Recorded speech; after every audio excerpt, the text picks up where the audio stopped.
guys, welcome back to another tutorial from ADSR Sounds and SylenthTutorials.com. If you're not subscribed to our YouTube channel and you want to do that, you can at youtube.com/ADSRTuts. So this is a tutorial on how to make an anthemic saw lead in Sylenth. Seeing how the festival season's coming up, I thought it'd be cool to show you how to make a pretty huge and anthemic saw, kind of a super saw sound. So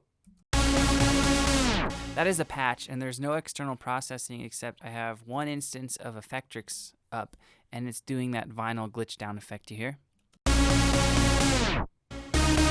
And then with this patch, there's some sidechain compression, and then that vinyl glitch down in Effectrix, and it's the exact same patch, just panned out right, and this one's panned out to the left, and they're both sidechain.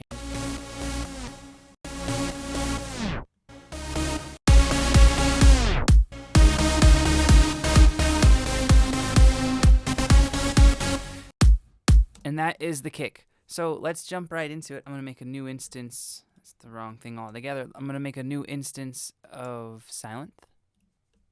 I'm going to mute the sidechain ones. And I'll leave the Effectrix on because it's not doing anything to the sound except that vinyl glitch down. So let's make a new sound.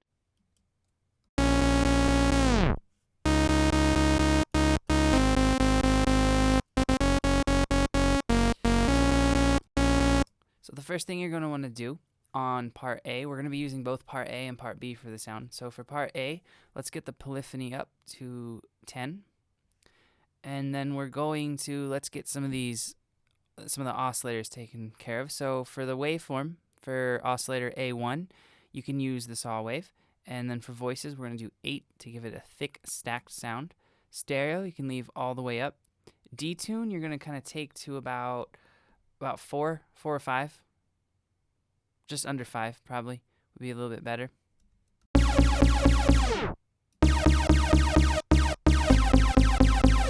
And the phase, let's take that to about 192, 195 degrees, anywhere in there. And you can leave the volume where it is, and you don't have to touch the octave or the note or any of that. And then let's actually take off retrig. Hear the difference.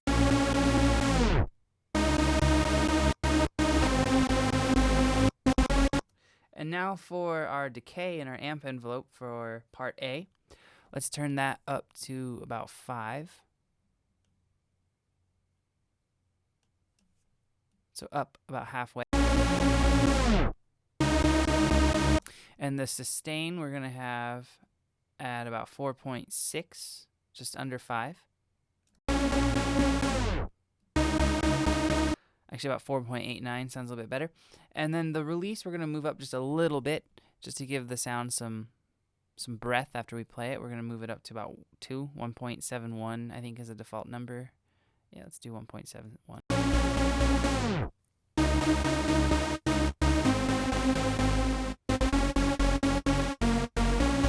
All right, and then in oscillator A2, we're going to take the H pulse wave, which is that one. And for voices, we're going to do 8 again.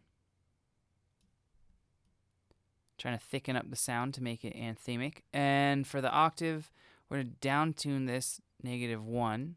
And the volume you can leave, we're actually going to take down. Sorry, we're actually going to take that down to, I think, around just a little. We don't want this that loud. We just want we want this oscillator giving the sound some bass. So that's what oscillator A2 is doing on its own.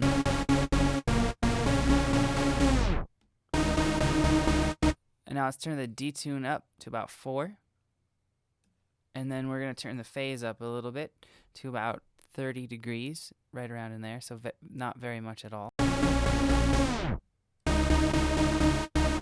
And we're going to leave this one re-triggered. And now let's go to part B, because when I do sound design in Sylenth, I like doing both of the oscillators at the same time and then getting my mix right in the mixer section. So on oscillator B1, what you're going to do is you're going to make this your noise oscillator. So you're going to take the noise, and then the volume you're going to turn down because you don't want it that loud. You're going to turn it down to about just under 1. So I'm going to do about 0.70.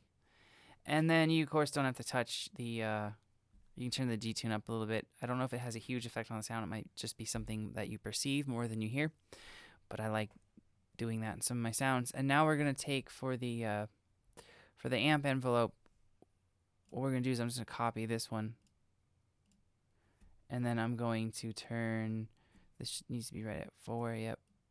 And I'm going to turn, I think, the release down just a little bit for the note for this part B page. And now we need to do for the voices that we just activated for oscillator B1, we need to turn that up to 8.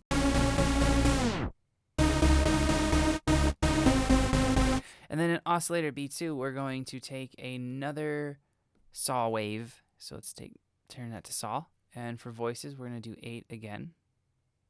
And then let's uncheck retrigger for the noise and uncheck retrigger for the saw wave. And we're going to tune this up to +1. And then we're going to turn the volume down to just around 3 to 4. Anywhere in that range should work. And the phase, you can keep that where it is at for this specific sound. You can turn up a little bit if you want a little bit of phasing going on.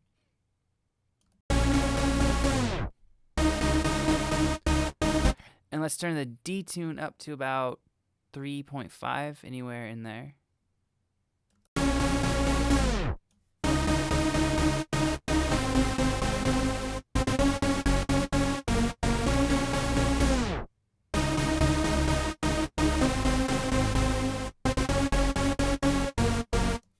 Okay, and then let's go back to part A, and let's pan this just a little bit to just so it's left heavy because it's lead.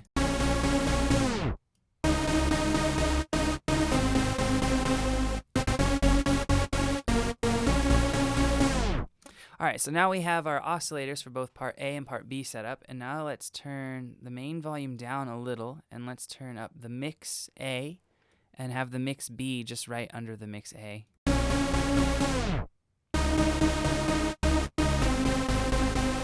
And it is coming along nicely. So now for the filter section, for filter A, we're going to take the low pass filter, which is this first one, and it'll say low pass right over there. And for the cutoff, you're going to turn this down just under halfway. So we're not letting through too much of the filter, just around probably under 40. And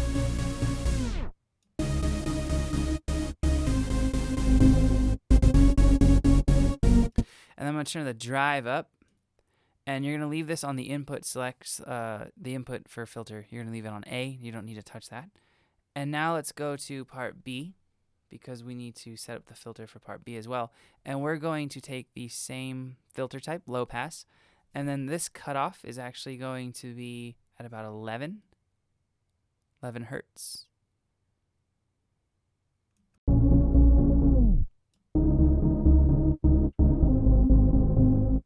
And then we're going to turn the drive up to about 3.5.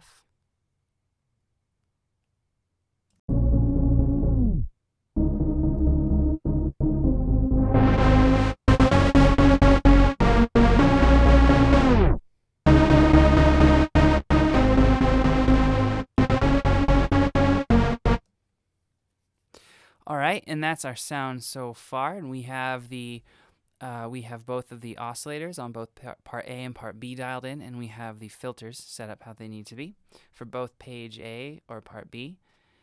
And now we're going to go for this filter control, let me make sure I have that about right. We need that set to about 360 hertz. I'm going to dial that back a little.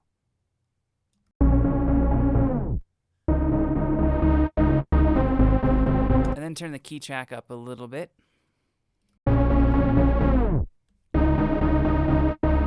Okay, great. Now let's move on to our master effects section, and we're going to take this EQ and let's activate it by turning on the check mark, and we're going to leave it on 1 pole.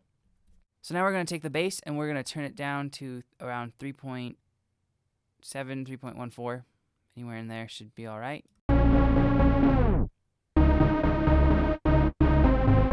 For the bass frequency, we're going to take that up to about 180 hertz.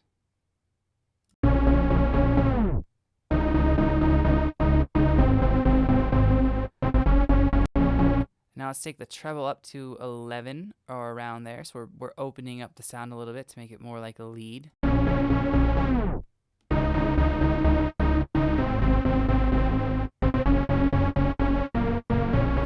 then we're going to take this treble frequency up to about 4400. So let's do 4464. And that's the frequency that the treble is actually responding to.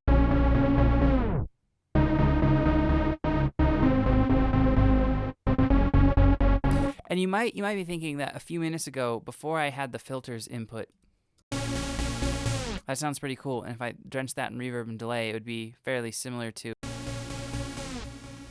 It'd be pretty similar to the sound that we actually had in the demo. But the reason why I didn't just roll with that and I actually wanted to put the oscillators to a filter is I'm going to be opening the filter up with the mod envelope at the end. So that's one reason why I did that.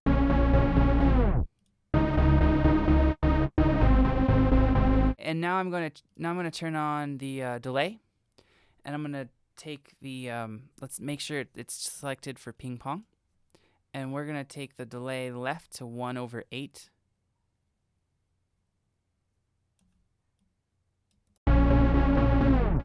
And the delay right, we're going to set that to the exact same value, 1/8.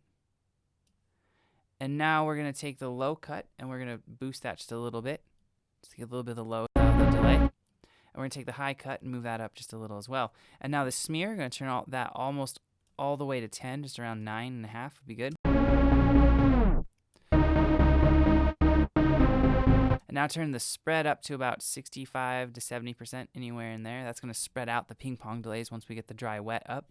And the feedback we're going to have just under halfway, which I believe it's around 49%.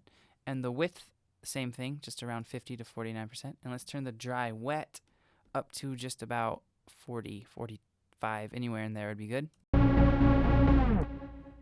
Cool. And now let's activate our reverb.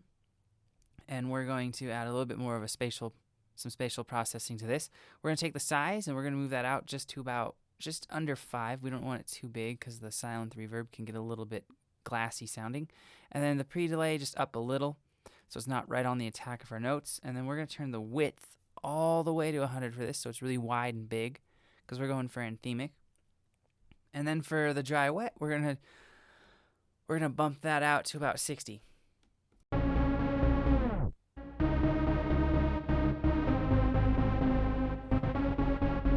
Alright, and the last thing we have to do is set up some modulation here in the modulation envelope. So what we're going to do is we're going to take the cutoff A and B, so it's affecting both our cutoff A and B. And now we're going to turn the decay up in that envelope to about 4.25.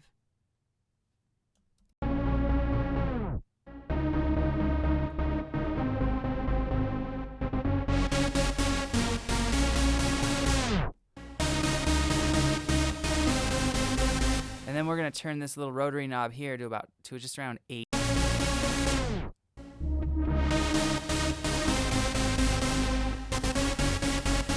And then take the sustain and turn it up to about 2.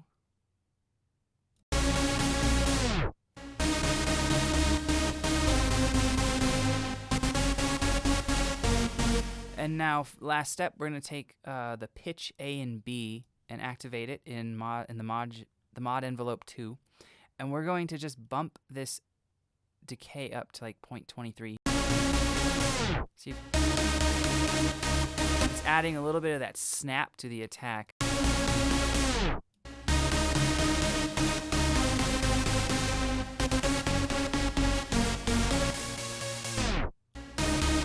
And that is the sound, guys. So let me unmute, or let me unsolo that.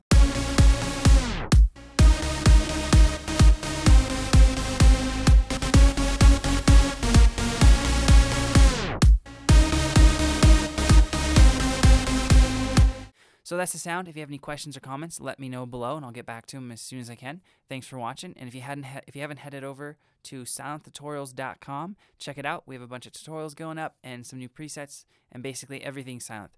See you next time, guys.